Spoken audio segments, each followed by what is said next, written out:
Hello. This is English Unit 5.1.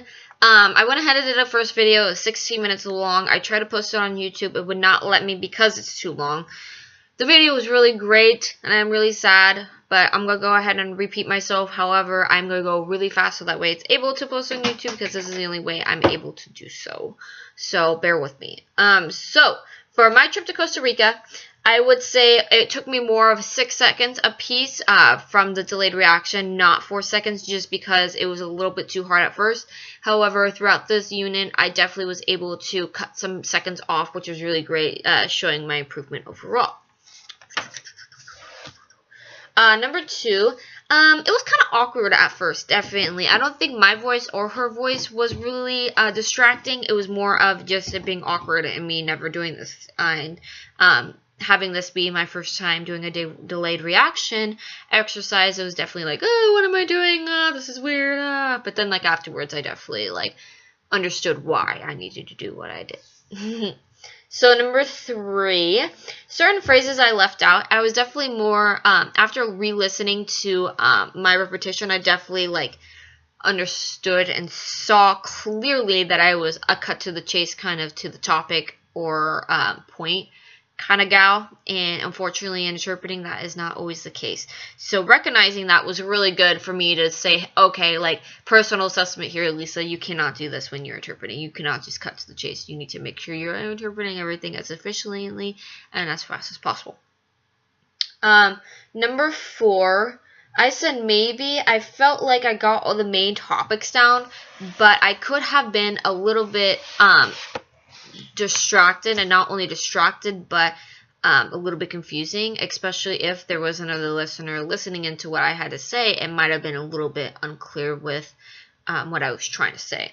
For number 5, I definitely like to chunk things together. I was able to pick that out in a heartbeat. I was able to listen in and see that I was putting chunks together, certain phrases together, and then stopping, putting certain phrases together and stopping, and putting certain, and then, like, the stopping was me listening and me making sure I actually understood the material before I went ahead and communicated it back to my deaf client.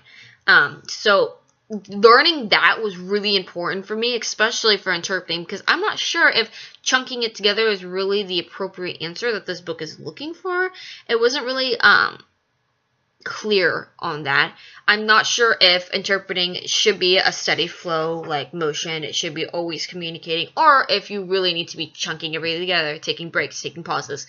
That I've not been actually educated on, so that'd be actually really interesting to learn, and to see if I did it correctly or not.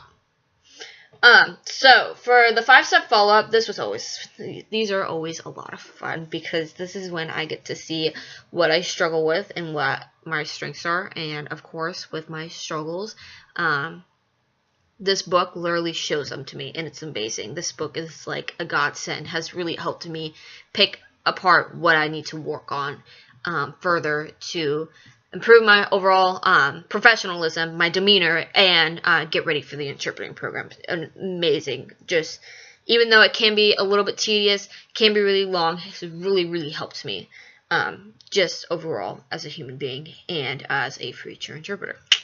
So, for number 3, my voice in the speaker was a little bit, like, not cohesive at all.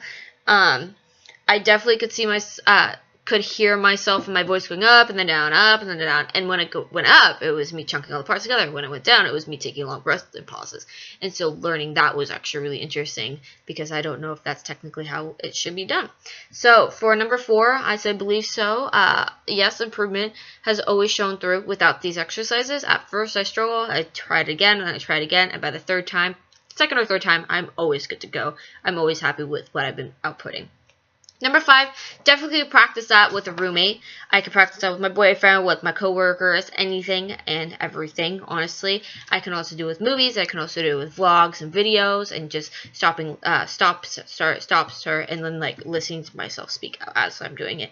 Really great exercise to further improve my overall comprehension and repetition, especially for interpreting. Very important skill to have. So for exercise 5.3, I felt like the speaker definitely talked a lot slower. I felt myself waiting around, and I could feel my patience running out. But then I could hear that within my video recording. I definitely heard that. I could hear myself, like, rocking my foot. I could hear myself waiting for the important parts to come up. And this made me realize, hey, I can't always be like this when I'm interpreting. No matter if it's boring or exciting, pleasant, whatever, I still need to be able to interpret the message effectively and communicatively, and not be able to show the fact that I'm running out of patience. I need to have that professional demeanor and face on in order to be a professional interpreter. So for number 3, I definitely said yes, my English was intelligible. It was something that could definitely be, it's coherent, something, if another listener was listening in, they could understand me. Definitely was a little bit long of a recording. It was very tedious at some points. However, this did show me a lot of things that I needed to work on and a lot of my strengths, so always plus on that. For number 4, the long pauses made it really hard. However, if a listener was listening in to what I had to say, I feel like they would have been able to understand what I've been trying to communicate. And again, chunking it together. Again, that is something that has shown in the first exercise. Okay, I did that, and then in the second exercise, I went ahead and I did it again, and I did that unintentionally, but still, I was able to recognize, okay, like chunk, pause, chunk, pause, and then I was able to depict that within like how I was speaking, which was really, really cool.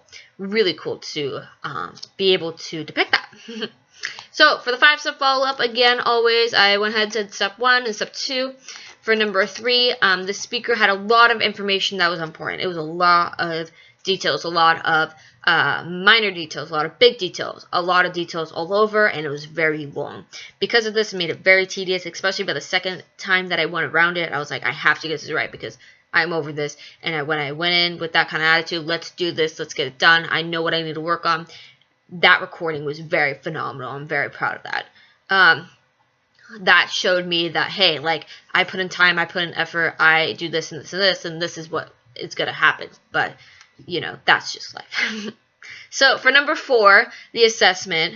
Can't read my handwriting. Oh my gosh, that's embarrassing. I definitely think that the English conveyed the same meaning. The semantics is all there. The syntax is definitely a little bit different, a little bit off. You could definitely tell that it was interpreted or repeated back. However, I feel like the message by the second time was the same. The first time around was definitely not. For number 5, action plan, definitely listening to others, listening to my coworkers, listening to my bosses, and having a different kind of demeanor about it. Listening, like they're just telling me something. No, listen to with the intent to actually understand it, and then have the mental capability of saying, okay, like, I'm going to listen to this, and then I'm going to interpret this, or I'm going to repeat it, and I'm going to repeat it efficiently and fast and effectively. And having that simple mentality change has really helped me, because it's like shown me, okay, Lisa, this is what I'm struggling with. Okay, let's keep doing this. Let's keep growing. And that is why I'm very thankful for this book. And that's going to be all for unit number 5 for English. I will see you later. Bye.